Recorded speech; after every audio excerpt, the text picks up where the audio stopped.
বেশি সেবা করবো, দেখবো আমি আমার দিন দিন আমার আনন্দ বাড়বে, দুঃখ দুঃখ সব দূরে যাবে। এরকম কিছু অনুভব হচ্ছে? হচ্ছে, হ্যাঁ। সুতরাং যত করবেন তত আনন্দ বাড়বে এবং দুঃখ দূরে সব যাবে। যদিও দুঃখ দূরে আসে, দুঃখ হবে কৃষ্ণের জন্য দুঃখ, কৃষ্ণকে পাচ্ছে না, এরা উঁচু স্তরের দুঃখ, বোঝা যাচ্ছে? হরি মানে যিনি হরণ করেন, কি হরণ করেন? যা কিছু আমাদের অশুভ আমাদের জীবনের মধ্যে আছে সেগুলো দূর করে দেন, আর যা কিছু শুভ তাতে ভরে তোলেন তিনি আমাদের জীবনে।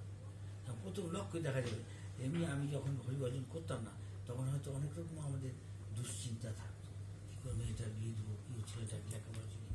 তো এখন সেই ছেলেমেয়েরা আছে, ওরা করছে ওই সব সমস্যা হয়তো আছে, দেখা যাবে দুশ্চিন্তাটা নেই। হ্যাঁ কি না?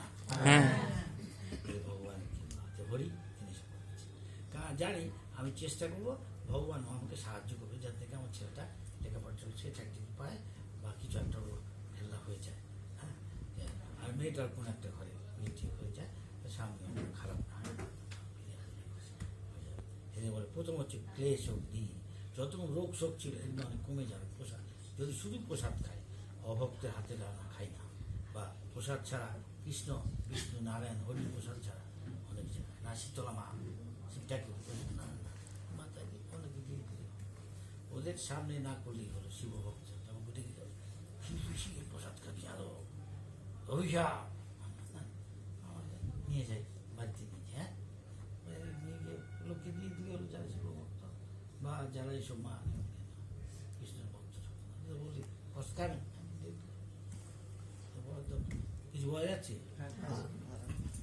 শুদ্ধ তাহলে ক্লেশগ্নি শুভদা, তাহলে তো আমার জীবনে হ্যাঁ সব কিছু শুভ হয়ে যাচ্ছে, আগের মতো অশুভ কিছু নেই, ধীরে ধীরে সব দূরে যত করো তত হবে। তাই বুদ্ধ আমি ভগবানের পাদপদ্মের দিকে এগিয়ে যাচ্ছি, ভগবান আমার জন্য সব কিছু করছে, এইভাবে বিশ্বাসও বাড়বে। তার যত বিশ্বাস, যে বেশি দিন আছে নিশ্চয়ই তার বিশ্বাস আছে, কেন তাকে অনেক পরীক্ষা করছে ভগবান। সুতরাং আমি তার সঙ্গে চলি, আমি এগিয়ে যাবো কি আরো তাড়াতাড়ি, কিছু বোঝা যাচ্ছে? কোনো প্রশ্ন আছে?